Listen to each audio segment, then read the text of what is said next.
Welcome to Wizards of the Tower Roleplay, Campaign Tales, Episode 6. This episode brought to you by Plate of Cheese. Cheese. For the player and the DM. Tasty. Look, Gromit, cheese! Cheese, Gromit. And a hot cup of tea. Cheers. Skål, as they would say. Welcome to Wizards of the Tower Roleplay, Campaign Tales, Episode 6. I'm Delaney. And I'm Tom.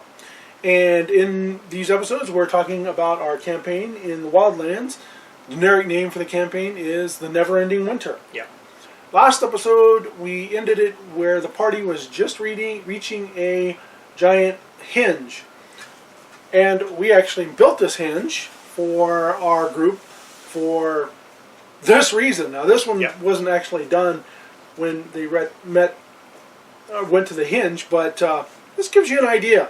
Yeah. This is pretty representative of what henges typically look like.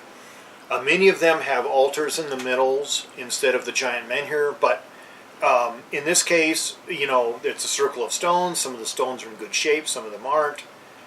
This henge is particularly different is because it's clear on top. It's warmer and the grass and trees are showing through.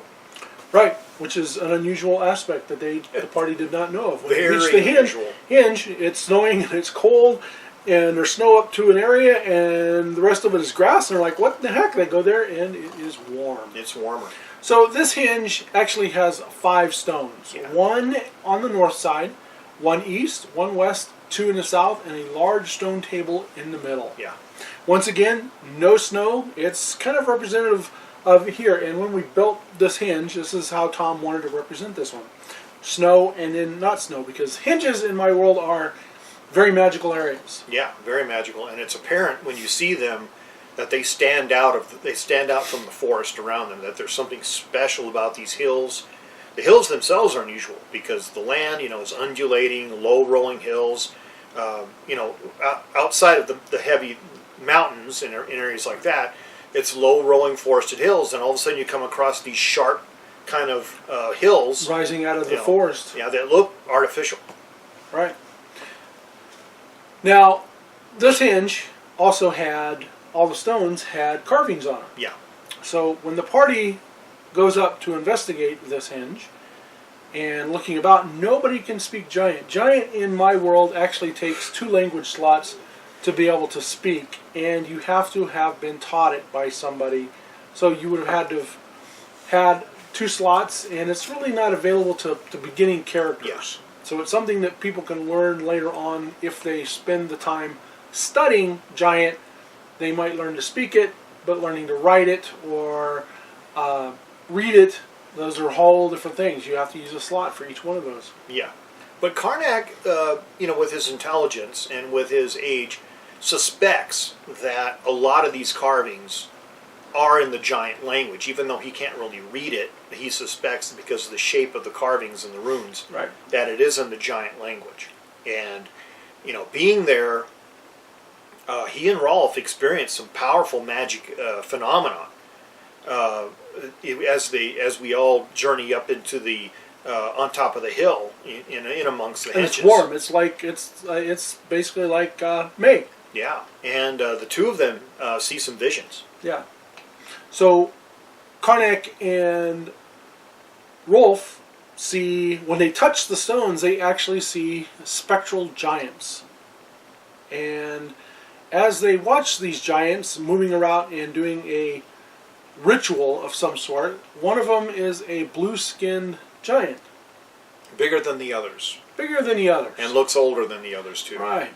And it soon becomes apparent that the giants can see them, as well as them seeing the giants. So it's almost like they're seeing a vision of a long, far-off place. Yeah, where something like this is happening, this sort of ritual, and they see them performing a ritual on the stone slab that's set in the center of the stones, and the giants are doing some kind of a ritual that's, you know, way beyond the understanding of our characters, because our characters are sort of low level.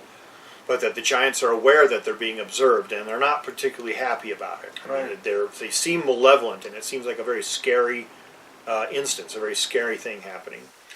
So when they see that, Rolf and Karnak both decide that they don't want to observe this anymore because they're being watched as much as they're watching the giants, and they think that maybe the giants will locate them based upon this. Yeah. So the party decides to stop for the night and camp here. Why not? It's warm. It's sheltered. Yeah. And they don't have to make fires. They don't have except to cook their food. They don't have to put up tents and make shelter. So it's a good spot for them to camp. And during the night, every one of them has a dream. And of course, dreams can be prophetic in this world. And these dreams are not any different. These foretell of something, and they're very unusual dreams that we all have, isn't it? Yeah. Now, the dream that they all have is a place free of snow, and it's a place with circles within circles, and smaller circles and bigger circles. Later on in the adventure, they do see this image again, and it's actually the solar system of the world. Yeah. It's a large, distant valley that is in the mountains. The mountains are covered in snow, and this valley is snow-free.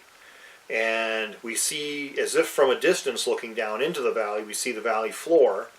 And the valley floor seems to be carved with these very intricate diagrams of circles within circles within circles. And we're talking pictographs and pictograms that are so huge that they cover the entire valley floor. So it's obviously a very holy place of great significance, and we're observing it in our dream from afar. But it is not something that anybody in our group understands or knows about. It's just it's like one of those dreams that you have where you think there's something significant about it, but you just can't put your finger on it because it's not something you have experienced before. Now, the valley that they're seeing is actually a far-off place that is considered the home of the giants. The actual name of the place is WotTRP. WotTRP. Which was actually a name given to it by a good friend of mine, Lon, who came up with that name. And of course, our characters wouldn't know anything about this. Right. I mean, this is lore that they're not at the level to understand yet. Nope. Plate of Cheese, our sponsor for this episode.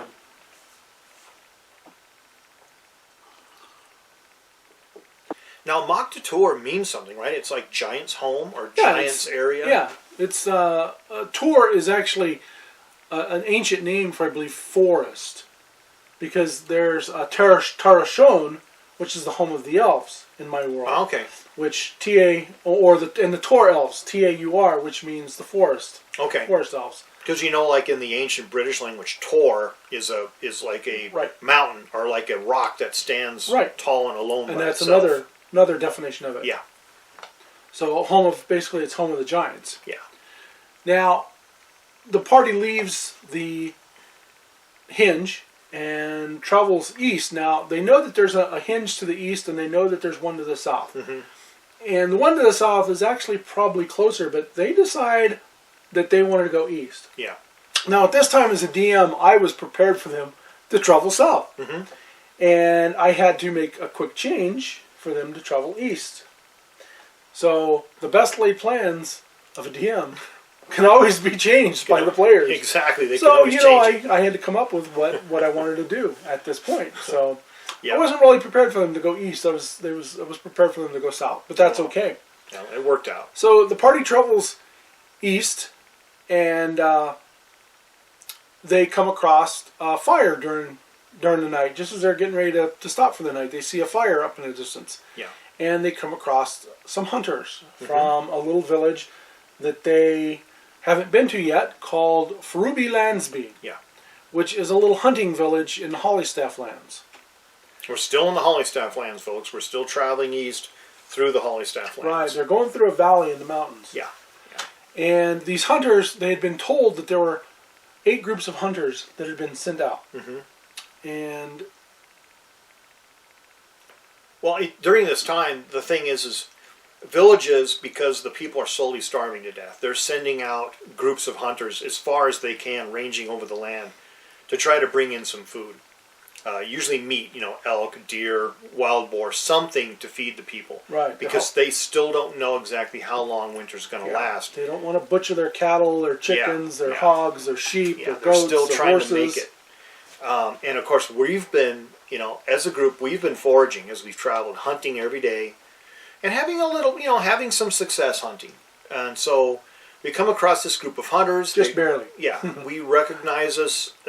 They recognize us as, because of our armbands, as having safe travel through the Hollystaff lands. And we decided to camp together that night, share our food, and talk about stories. And we're looking to get to Furby Lansbury, and they're coming from there. And so we're exchanging information, sharing food, sharing a fire, staying warm. And during the night, we know we have watches during the night because it's a very dangerous place. Remember the Yeti attack. We want to be careful. We want to be on the watch for what's happening. Maud, who is on watch, encounters a really odd magical construct out there in the forest. Yeah, she's out wandering through the trees, walking around, keeping a perimeter. She comes across a stone fountain with a bunch of ivy, and it's got a little bit of frozen on it, a little ice, but it's not totally covered over. Yeah, which is pretty unusual. It's very unusual. So Maud goes and wakes some of the party to let them know. And the odd thing is when the water trickles, it sounds like children laughing. Yeah, it's very musical. It's like one of those water features that you can get, that has this very pleasing sort of tinkling sound to it that's very pleasing and very attractive. And so you want to spend time by it. You want to relax by it or something, and it's very attractive. And several people in our party wake up and come over, and they're watching it, and it's clear water coming out of the stone, and but it's got a foul smell to it. Yeah, that's unusual. There's a very foul smell to it, and we just can't quite pin why fresh water coming out of a stone in the middle of the forest would have a foul smell. But we are who we are, and some people decide to drink the water, and so Berger, who's their scout, drinks of it first, and he finds himself 10 feet up in a tree. Instantly. And everyone's like, where did he go? Yeah. And Berger's like, wait, I'm up here, and he gets himself down. And then they discuss it a little bit more, and Karnak, their dwarf, decides to drink from it. Yeah. And all of a sudden, he starts choking. And all of a sudden, as he's choking, he spits out this... It's like a bubble at first, and as it gets all the way out of his throat, it's a square glass cube. Yeah, it's a clear glass cube with properties that we cannot discern. It's just beyond our ken to understand exactly what it is. But it detects magic, but they can't figure out what it does. They don't know what it is, and he coughs it out of his mouth. He almost chokes to death on it, and it's funny because he's choking. He's about ready to die, and all of a sudden this bubble thing pops out, and it turns into this cube. Yeah. Instead of a circle or a bubble. It's a perfect cube. It has different strange properties, but we just can't figure out what it is. It's beyond us. Berger, the rogue, decides he wants to drink again. Yeah, rogues, man, they're adventurous. They want to do all kind of stuff. So he drinks again, and Berger ages 10 years. Instantly, 10 years. Just like that. So he's a 15 year-old kid who's now 25 years of age. He's got, his facial hair is growing in, and it's quite funny. Everyone's like, well, what's going on here? Yeah. Instantly. This is some crazy wild magic. So the barbarian who hasn't drank from it, she decides that she's going to go wake up their fighter, Frostwolf. Yeah. And Yrsa and Rolf are still asleep back in the camp along with everyone else. Yep. Along with Birgit and everyone else. And they decide that they want to wake up Frostwolf. Because, Frostwolf, let's play a little joke on him. Let's see what happens to Frostwolf when he drinks of it. So Frostwolf goes, and Frostwolf's not being the smartest. He's like, oh, okay, I'll drink from it. Everyone else has drank from it, and nothing's bad has happened because that's what they tell him, and he believes them. So he drinks from it, and all of a sudden, Frostwolf just falls over, deader than dead. Yeah, he stops breathing. He just collapses, and he lays there on the ground. And we think he's dead. We think we've killed him. Well, he is dead. He's got no heartbeat. Yeah, and he's the got- healing yeah. checks said, yeah, he's dead. He's dead. They go and they wake up Ursa and, Yeah. and Rolf and say, hey, Frostwolf is dead. And they're like, what'd you do? And Ursa's quite upset, Yeah, because very she upset. likes, she knows him, and she Yeah. likes him. And like I said before, she's the motherly figure. And she's like, what did you do? What did you do? Well, we convinced him to drink of this water. Well, why'd you do that? And so she's very upset, and she's saying the prayers to the dead over him, and everyone's mourning, and they didn't sleep the rest of the night. Yeah. Because they're all just mortified that Yeah. and everybody else drinks at this point. Mhm. And as the sun breaks, what happens? Well, as the sun breaks over the horizon and it starts to become dawn, Frostwolf raises back up. He awakens back up and comes back out of his death sleep, I guess you could put it. And he tells us all about an incredible, powerful dream that he had. In my world, when you die, Morte shows up and appears to be as an old, shriveled person of your race. Yeah. Usually an old man. Human or Yeah, dwarf or and elf. he sees Morte. Morte is standing before him, and Morte is leading him off to his world. And he all of a sudden wakes back up in his body. He's a new level. Yeah, He gained a level. He instantly raises a level, but he had a vision when he was laying there in his death sleep. Now, at this point, as the adventure goes, they find that something is not quite right with Frostwolf, because he starts seeing things. He Yeah. starts seeing undead and spirits, and he's Yeah. freaking out. He doesn't know what to do. He's got, he just doesn't understand this, and he becomes quite paranoid, and he doesn't sleep well a lot of times. Yeah. Sometimes he does, and other times he doesn't. He wakes up screaming. He wakes up, he'll be in the camp guarding, and all of a sudden he starts acting like he's fighting, and then when they're like, what are you doing? And he's like, well, there's monsters here. Yeah, he starts to have like waking dreams where you're not sure whether he's in a dream world or whether he's awake or whether he's asleep, and he has visions. And one of the visions he has is of an enormous blue-skinned ice giant in a sled traveling over a frozen landscape being pulled by 4 giant snow bears. And it looks like this giant is just racing over the snow. And we have no idea who this person could possibly be or what it's doing. But he has a very powerful vision of this. And once again, we're reminded that this is the time of the giants now. The giants seem to be coming back, even though they were defeated in the Giants' Wars 50 years before, right? Or 60 years before? It's actually further than that. It's 95 years before. Okay. 95 years after. Okay. But in our world, we have, or my world, we have a timeline. We have GR, which stands for Giant's Reign, kind of like AD and BC. Yeah. So you have GR, which was Giant's Reign, and then the giants were hunted to extinction by the mortal races. Yeah. And no giants were ever seen again, so they had Last Giant. Last Giant. And Last Giant lasted 664 years. On the 665th year, giants started showing back up. Yeah. So they had a new reign called RG, which is Returning Giant. And you guys are in 95 RG. 95 Returning Giant. So Right. giants are seen, here and there. But these dreams seem to have specific purpose and portent of a time period that we're not aware of. The world covered thickly by snow. These are ice giants. Ice giants are Or Frost Giants. frost giants. They're indicative of a world like that. And they seem to be just roaming hither and yon across the landscape, not afraid of anyone or anything. And they seem to be very powerful. So with that, I think we're going to end this episode of Campaign Tales, Episode 6, Wizards of the Tower Roleplay. We hope all your adventures are epic, and keep on role-playing. Thank you.